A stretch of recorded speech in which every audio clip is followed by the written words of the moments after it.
This is Greg for Teslafaninsight. Thanks once again for joining us. If this is your first time, welcome. If you're a repeat visitor, welcome back. Also wanted to thank our Patreon supporters. Wanted to encourage you to get on Patreon because there's a lot of information, including friends like our guest today, that I think you'll find helpful and useful in your investing and trading. So, Brendan, do you want to introduce yourself and what your educational background and what you were doing till now? Sure. Good morning, everyone. My name is Brendan Alexander. I am a young guy. I just finished a position as a capital markets analyst on the street. I have an undergraduate and a master's of science in finance. Mm-hmm. And I'm working on launching my own investment fund while using my finance training to do consulting for small businesses and things of that nature. Terrific. Thank you for the intro, Brandon. This morning, I was actually preparing to do a show about Tesla, and we were focused on what's going on with the $5 billion issue that's being done. And Brandon, I started working with him when he was an undergrad and have been sort of doing some mentoring, and then he's mentoring me now in some aspects as he's become excellent in the financial markets. So I wanted to note to you that we have a guest on. My plan is to have him on at least once every 2 weeks or a month so that he can build his own brand as well as add value to our show. So the number one question right now on my mind / maybe your mind is the fact that Tesla is issuing $5 billion. The difference is that the stock was up $30 prior to the announcement, and after the announcement, the stock actually fell as much as $50 so far. So, Brandon, first, can you talk about the issue that occurred, and then can you review with us what's going on in terms of the impact of the issue? And I know we both know a lot of jargon, which you fired out like the street, but I would say that it'd be helpful to the viewers if you elongated rather than truncated comments, for example, explaining what Fibonacci is once we get into that part of the discussion. So without further ado, please share, Brandon, your thoughts on the $5 billion issue Tesla just did. Absolutely. I think all of the price action that has ensued since the announcement fits into the narrative that I'm going to explain right now. So I think it's no mistake that Tesla announced their equity offering the day after the stock split. Now, what they're doing is an at-the-money equity share agreement. It's a kind of private placement, really, that they're doing with their banks that they do a lot of business with. Now, the reason why the price... hang on. Before you move forward on that. Sure. What you just described the nature of the offering. Can you explain kind of what that is and why people do that instead of simply selling more shares to the open market?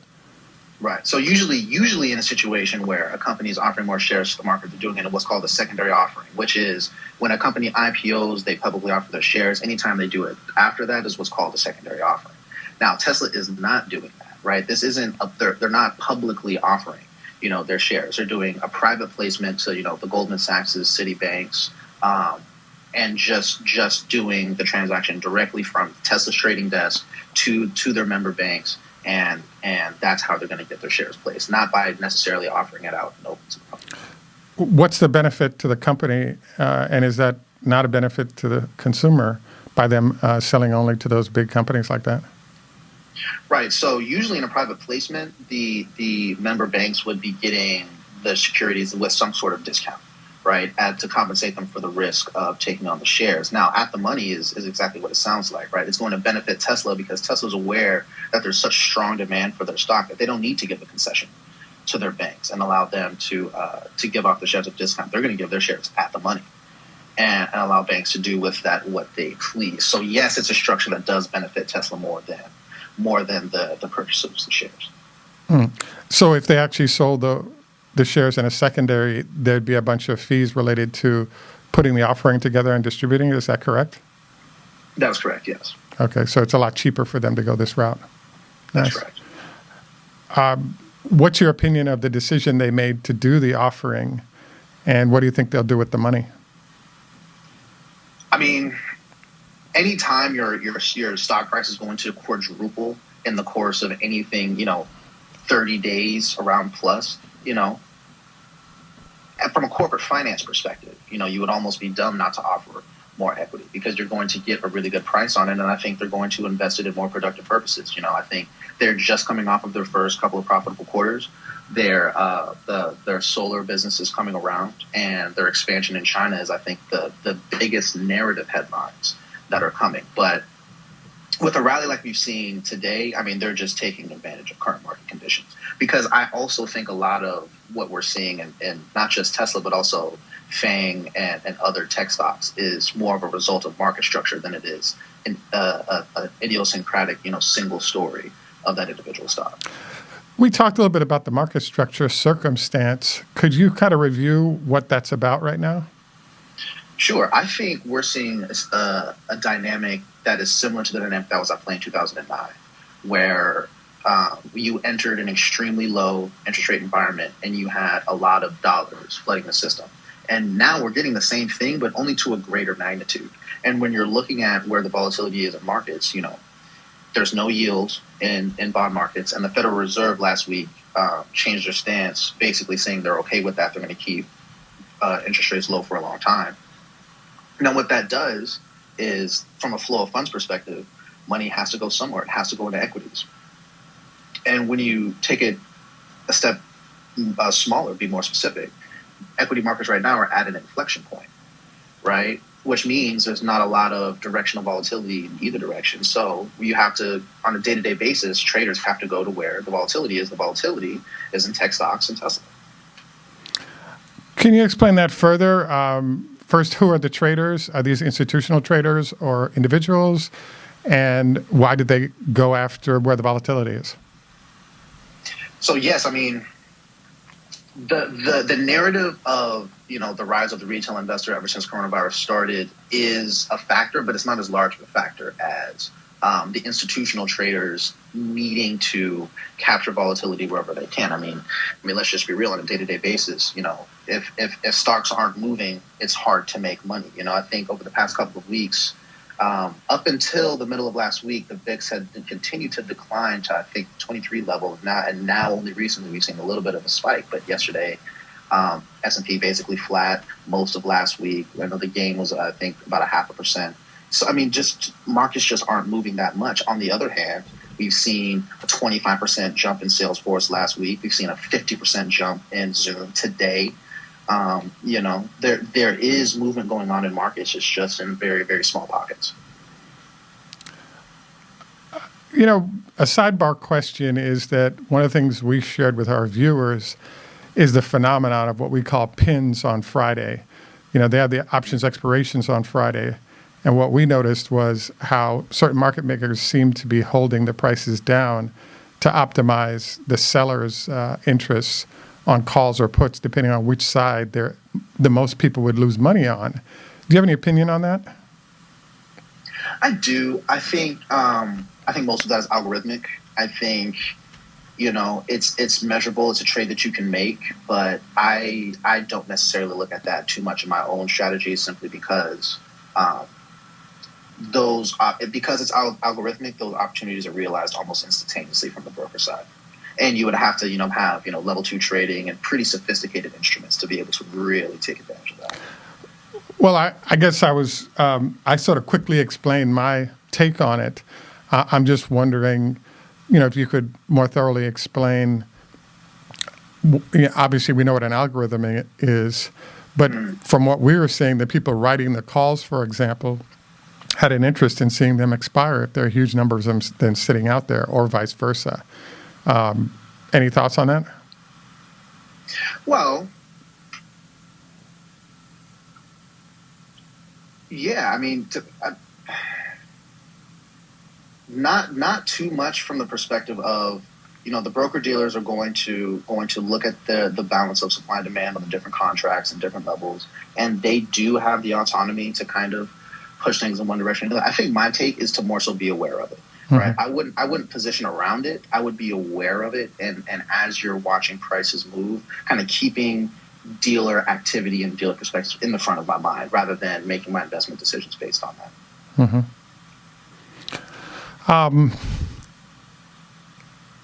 One of the things I didn't understand about what happened today is that given the $5 billion that came in for Tesla, that seems to help in terms of they have the choice of reducing debt. They can use it to pay for the expansion, for example, the building of the new plant in Texas. There's a number of ways it could be used, and I was surprised to see the marketplace not reflect the positive it represents. Rather, they seem to be reflecting the dilution potential it represents. Any thoughts on that? Yeah, I mean, I think that is an inevitability, right? When the supply-demand balance is changed, there's going to have to be a reaction off of that. Now, and that's part of the narrative of they anticipate that reaction, which is why they did it after the stock split, because they know that they have a lot of retail investor demand at those lower levels. And so I think there's so much demand for Tesla, not only because of retail investors, but because hedge funds have been following the trends of retail investors and been kind of magnifying those perspectives and those trades. Now, we just had a conversation about what is going on with the stock currently and what your take was on it. It's been kind of wild this morning. Started out the day at 530, dropped to a low of 471 so far. Could go back down again. I'm just wondering what your take is. You articulated that your purchase yesterday was driven by your Fibonacci work, and you thought today was an excellent buy. Any thoughts on why that is? Yeah, so I guess first it's useful to explain a bit about what Fibonacci ratios and things are and how they're used. It's a technical analysis tool that, in long story short, markets tend to ebb and flow in line with Fibonacci ratios and trends. And using yesterday as an impulse, as the beginning of a new move, I measured from 436 up to 498 or 500, which is where yesterday's close was. Anticipating a bit of bearish activity today, the support lines that you're looking for is at the 50% retracement level, which is at the 472 price level. And if you're looking, not just yesterday, but this morning as well, the $472 price level has been bought aggressively. So support is holding. We have not yet been able to break through that $500 resistance level, but the market narrative has not changed. And as I'm looking at the chart now, the price action to me still looks fairly bullish. Volatility is very high, but that's part of what you're buying.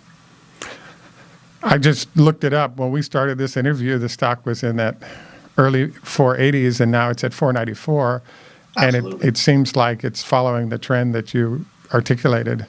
Absolutely. I'm wondering, where do you see it going from here and why?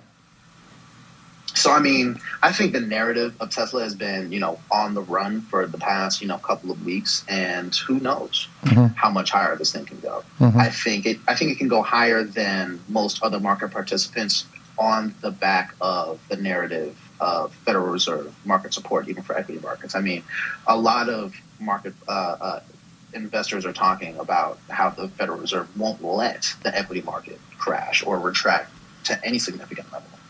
And so, why be bearish? And so I'll reiterate.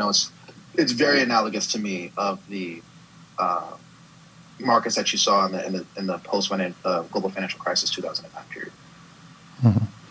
Could you review the similarities and what the implications might be of that?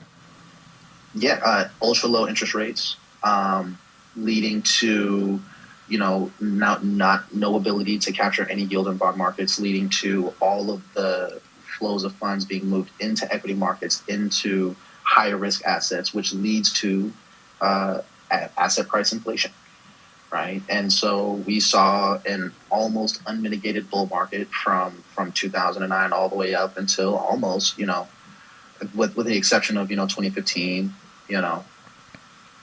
all the way up until COVID.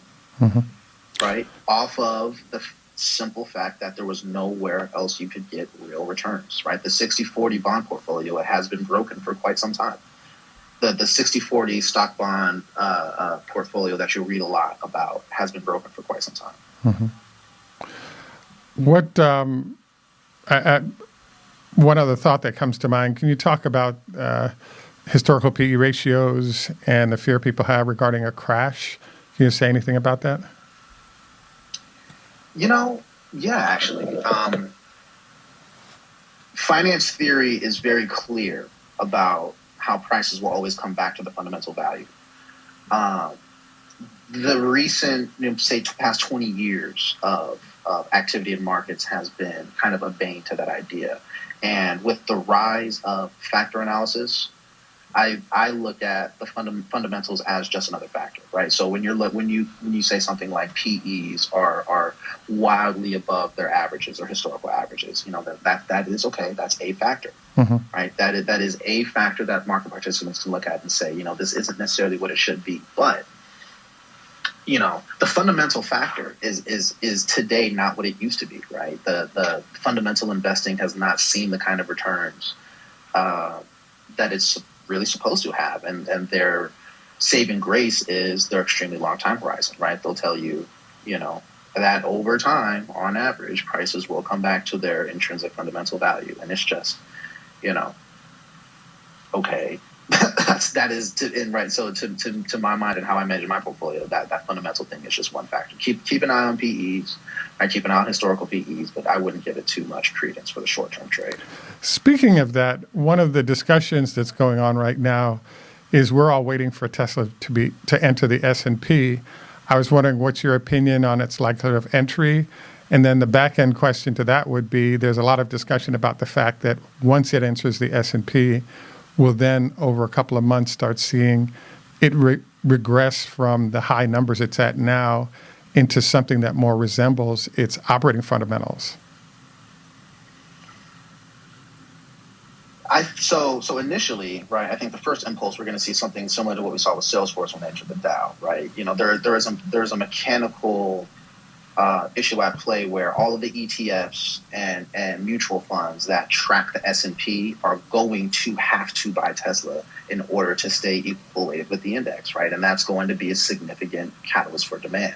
After that, the dichotomy between the reason why Wall Street hates Tesla so much is because they run the business not as an automotive company, but as a tech company, right? And at the end of the day, there isn't necessarily anything wrong with that, but I think that's a question that still has to be answered, right? Yes, Tesla is an automotive company. They still operate like a tech company. After they enter the Dow, there's going to be a lot more institutional players with a lot more voting rights that are going to be pressuring them to become a much more normal company. Well, they're not entering the Dow, by the way. They're entering the S&P 500. Sorry. Yeah. I misspoke, right. The same dynamic is at play. Once they enter the S&P, there are going to be a lot of institutional big guys that are going to be with a lot of voting rights that are going to be pushing them to become a more normal company, and we'll see if they listen. Elon Musk is notorious for not doing that. So do you think the trend is down post S&P entry after an initial blast up then? So, perhaps a 20 or 25% rise as it enters the S&P and then a decline simply because demand is up? I think that's possible, right? I think it's, it would be foolish for me to say that Tesla should not be repriced.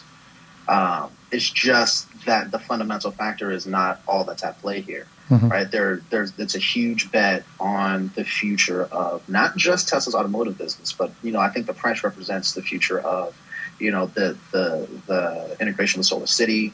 I think it's also reflecting positive things going on with SpaceX. I think Tesla is more representative of all of Elon Musk's ventures at a price level basis than just the automotive company of that's underlying. Yeah, one of the big discussions that a lot of people keep talking about is it overvalued relative to its fundamentals? Do you have any opinion on that? Yes, I think of course it is, right? But that's not the point. To say that it's overvalued relative to its fundamentals, so is virtually everything in the equity market right now. And not only that, it has been that way for quite some time. There's an old saying that markets will stay irrational much longer than any investor can stay solvent, which can and always will be the case. But I think that goes to show you that that's not the only thing that you need to be looking at here. Yes, Tesla is valued over, right. So in the same way that Tesla is far above its fundamental value, the whole market is far above fundamental value. And so when will Tesla be repriced? I think will be when the whole market is repriced, right? And it's going to happen eventually. These things ebb and flow. Markets will contract once again. And I think Tesla will see a significant contraction, but I don't think that's going to represent any real change in trend. I think the trend is up. I guess the hot question would be, do you see a drop post entry into the S&P in price to move in a different direction that you talked about, or does it stay kind of high priced even after the S&P entry? I think it stays high price. I really think it does. I think the past couple of months have kind of made more investors realize just how much demand there is for Tesla, just how much the people that hold the stock believe in it.